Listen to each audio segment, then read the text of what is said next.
Eyang Cerita mempersembahkan cerita silat legendaris yang berjudul Api di Bukit Menoreh.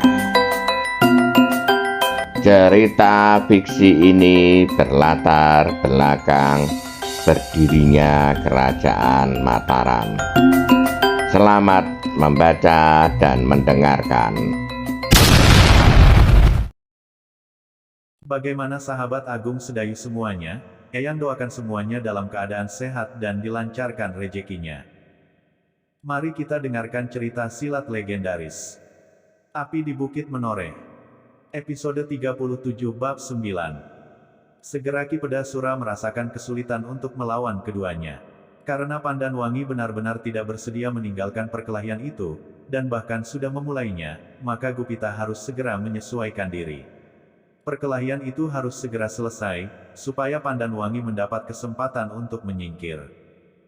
Agaknya Pandanwangi pun mempunyai perhitungan yang serupa. Karena itulah, maka serangan kedua anak-anak muda itu segera membadai. Sepasang pedang Pandanwangi menari-nari mengitari tubuh Ki Pedasura dari segala arah, mematuk-matuk seperti sepasang paruh Garuda. Sedang cambuk Gupita menyambar-nyambar seperti petir di langit. Meledak-ledak memekakkan telinga.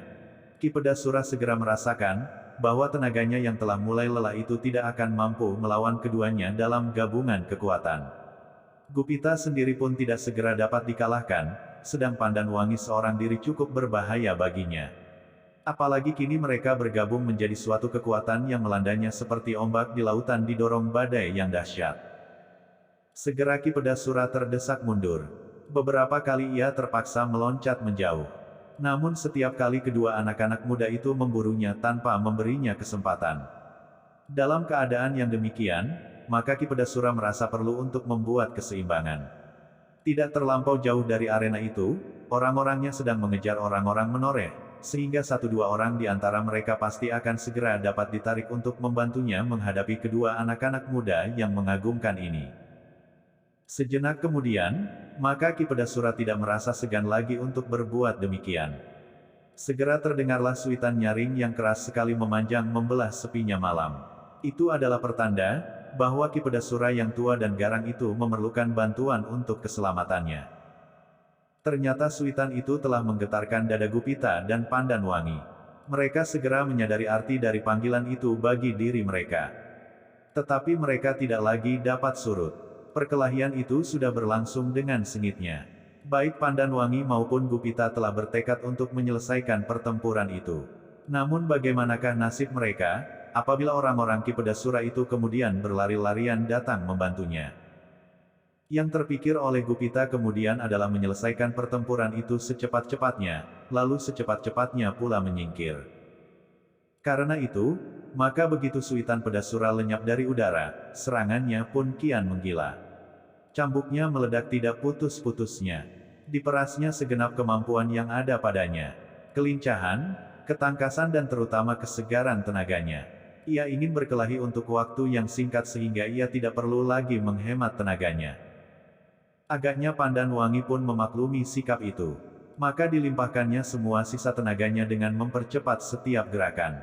Kedua ujung pedangnya menjadi semakin cepat meluncur mematuk dari segala arah. Serangan-serangan yang demikian agaknya kurang diperhitungkan oleh Ki Pedasura. Ia tidak bersiap untuk menerima pengerahan segenap kemampuan kedua anak-anak muda itu bersama-sama. Ledakan-ledakan cambuk yang menjadi semakin dahsyat dan gerakan kedua ujung pedang itu membuatnya agak gugup. Kesempatan itulah yang ditunggu-tunggu oleh Gupita. Sebelum Ki Pedasura yang menyimpan berbagai pengalaman di dalam dirinya itu menyadari keadaannya dan mencoba memperbaiki kedudukannya, maka Gupita telah memperketat serangannya dengan memeras kemungkinan yang ada padanya. Ujung cambuknya tiba-tiba berhasil menyambar pundak orang tua itu, sehingga terdengar sebuah keluhan tertahan. Ternyata ujung cambuk itu bukan sekedar ujung dari jangat rangkap tiga berganda. Tetapi ujung cambuk itu ternyata dilingkar oleh kepingan-kepingan baja yang tipis, sehingga sentuhan itu benar-benar telah mengelupas kulit Ki Pedasura. Anak setan, ia mengumpat. Kalau sentuhan-sentuhan yang terdahulu hanya menyentuh pakaiannya, dan tidak menumbuhkan persoalan apapun, maka kini terasa pundaknya sangat pedih. Dengan demikian, maka kemarahan Ki Pedasura menjadi semakin menyala di dalam dadanya. Tetapi ternyata ia tidak kehilangan akal. Ia masih tetap berkelahi dengan hati-hati. Dan ia masih tetap sadar bahwa ia berada dalam bahaya. Dengan demikian, maka sekali lagi terdengar mulutnya bersuit keras sekali memanjang, menyelusur dinginnya malam yang terasa bagi mereka terlampau panas. Gupita menggeretakkan giginya. Ia pun menyadari keadaannya dan keadaan Pandanwangi.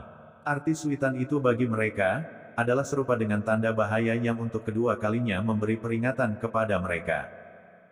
Dengan demikian, Gupita menjadi semakin cepat bergerak. Ia mencoba mengisi kekosongan pada setiap serangan Pandanwangi. Ketika Pedasura sedang menghindari ujung pedang yang menyentuh lengannya, maka sekali lagi ia terpekik. Kali ini lebih keras. Ternyata ujung cambuk Gupita sekali lagi mengenainya. Justru kali ini menyentuh keningnya. Sebuah goresan yang merah telah menyobek kulit di kening orang itu. Darah yang merah segera meleleh di pipinya, yang telah basah oleh keringat. Sekali lagi orang itu mengumpat lebih kasar lagi. Dengan tergesa-gesa ia meloncat jauh-jauh surut. Dengan lengan bajunya ia mengusap darah yang menitik di wajahnya itu sambil sekali lagi bersuit nyaring.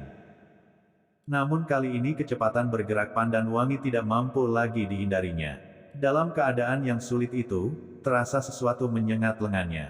Ketika sekali lagi ia meloncat jauh-jauh, maka dari lengannya itu pun mengalir darah. Agaknya Pandanwangi telah berhasil menyobek kulitnya dengan ujung pedangnya. Ki Pedasura menjadi kian sulit karenanya. Gerakan kedua lawannya yang masih muda-muda itu ternyata terlampau berat untuk diimbangi. Namun sampai begitu jauh, ia masih tidak kehilangan akal. Ia masih dapat membuat pertimbangan-pertimbangan yang mampu menyelamatkannya. Ternyata Ki Pedasura kemudian tidak berusaha untuk melawan kedua anak muda itu lagi. Tetapi segera ia meloncat meninggalkan mereka dan berusaha bergeser ke arah orang-orangnya yang sedang mengejar pasukan menoreh. Semula Pandanwangi dan Gupita masih ingin mengejarnya. Tetapi tiba-tiba mata Gupita yang tajam melihat di dalam cerahnya cahaya bulan, beberapa buah bayangan bergerak-gerak dari padesan di hadapan mereka. Segera ia menyadari keadaan yang menjadi semakin gawat. Yang datang itu pastilah orang-orang Ki Pedasura yang mendengar suitan sampai merambah 3 kali. Berhentilah Pandanwangi, desis Gupita kemudian, lihat, beberapa orang mendatangi. Kita harus segera pergi. Pandanwangi pun akhirnya melihat mereka pula. Karena itu, maka dadanya menjadi berdebar-debar. Tanpa sesadarnya ia bertanya, lalu apakah yang harus kita kerjakan? Lari, jawab Gupita. Jawaban itu terdengar aneh di telinga Pandanwangi. Lalu apakah ia harus lari dari arena? Namun yang diucapkannya adalah suatu pertanyaan, apakah kita biarkan Pedasura menyelamatkan dirinya? Kita tidak perlu membunuh. Kalau kita dicengkam oleh nafsu membunuh, maka kita akan kehilangan perhitungan. Kita sudah melumpuhkannya. Itulah yang penting. Bukan membunuh. Sekarang kita harus lari. Kalau kau tidak mau mempergunakan istilah itu, kita harus menyingkir. Cepat. Karena Pandanwangi masih ragu-ragu, tiba-tiba tangan Gupita menyambar pergelangan tangannya yang masih menggenggam pedang dan menariknya berlari meninggalkan arena itu. Cepat, mereka telah melihat kita. Pandanwangi tidak dapat berbuat lain. Ia pun kemudian berlari kencang-kencang sedapat dilakukan, ditarik oleh Gupita sambil berkata, kita harus menghindar. Ya, jawab Pandanwangi tanpa sesadarnya. Tetapi ia masih berusaha berpaling melihat apa yang terjadi kemudian dengan Ki Pedasura. Dan apa yang dilihatnya benar telah mendebarkan jantungnya sehingga langkahnya pun menjadi agak tertahan. Bahkan tanpa sesadarnya ia menarik tangannya sambil berkata, lihat. Gupita kemudian berpaling. Tetapi tangan Pandanwangi tidak dilepaskannya. Seperti Pandanwangi, jantungnya pun berdebar-debar pula ketika ia melihat Ki Pedasura terhuyung-huyung. Kemudian orang tua itu terjatuh di tanah. Orang-orang yang berlari-larian dari padesan di sebelah, segera mengerumuninya. Beberapa orang di antara mereka akan berusaha untuk berlari terus mengejar Gupita dan Pandanwangi.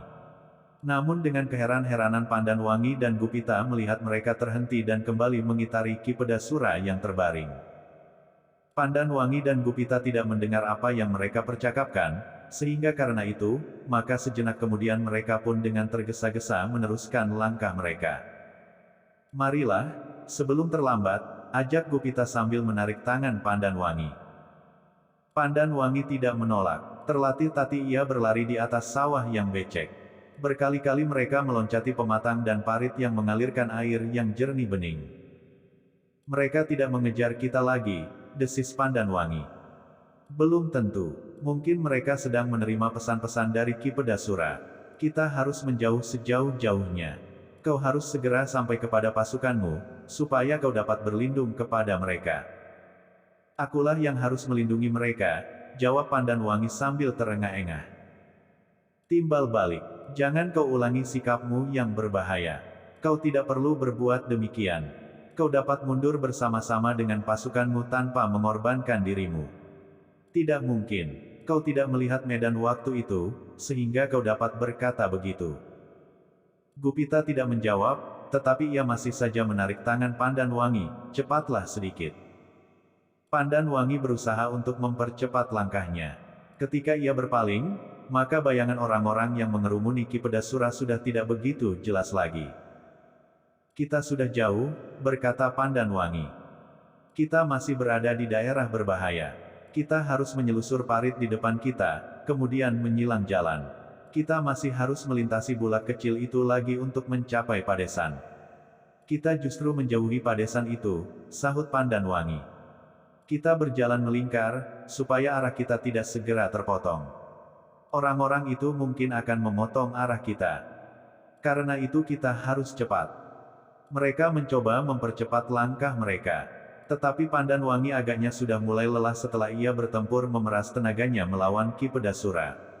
Karena itu, maka langkahnya pun menjadi semakin lambat.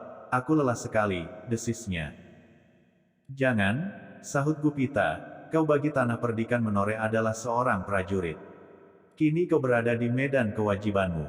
Atasilah perasaan lelahmu. Kau harus melatih mengatur pernafasan dan melepaskan tenagamu sesuai dengan kebutuhan. Aku tahu, tetapi tenagaku terbatas. Suatu saat kita akan sampai ke puncak kemampuan. Dan aku sudah lelah. Gupita tidak dapat memaksa Pandan Wangi berlari terus. Kini mereka memperlambat langkah mereka. Meskipun demikian, mereka masih juga berloncat-loncatan di atas pematang. Namun hati mereka menjadi agak tenang, ketika sekali lagi mereka berpaling dan tidak seorang pun yang mengejar. Sebenarnya, bahwa orang-orang yang akan mencoba mengejar kedua anak-anak muda itu telah ditahan oleh Ki Pedasura yang terbaring di tanah karena luka-lukanya yang ternyata cukup parah. Perlawanan yang demikian sama sekali tidak disangka-sangkanya. Kedua anak-anak muda itu ternyata memiliki kemampuan yang luar biasa. Kalau mereka kelak berhasil menguasai ilmu mereka dengan baik, maka mereka akan menjadi orang-orang yang luar biasa. Mereka akan mampu menyamai Ki Argapati dan Ki Tambakodi, berkata Ki Pedasura kepada orang-orangnya, karena itu, jangan kau kejar mereka, kalau jumlah kalian tidak mencapai 10 orang. Kami tidak tahu kalau kami harus berhadapan dengan orang-orang semacam mereka. Sebaiknya kita panggil beberapa kawan lagi. Pertempuran di Padesan itu sudah hampir selesai. Orang-orang Menore terus-menerus menarik dirinya, dan mungkin mereka akan melarikan diri keluar Padesan itu bergabung dengan kawan-kawan mereka yang lain. Jangan dikejar juga mereka. Kalian akan terjebak. Ya, kami sudah menyadari. Kami tidak akan mengejar mereka keluar padukuhan kecil itu. Kita selesai sampai di sini. Lalu, bagaimana dengan Kiai? Bertanya salah seorang anak buahnya. Bersambung 37 bab 10. Bagikan. Klik bagikan untuk banyak pembaca sare ke media sosial Facebook, Twitter dan lain-lainnya. Jangan lupa subscribe dan nyalakan lonceng notifikasi. Baca jilid berikutnya. Atas perhatiannya saya ucapkan terima kasih.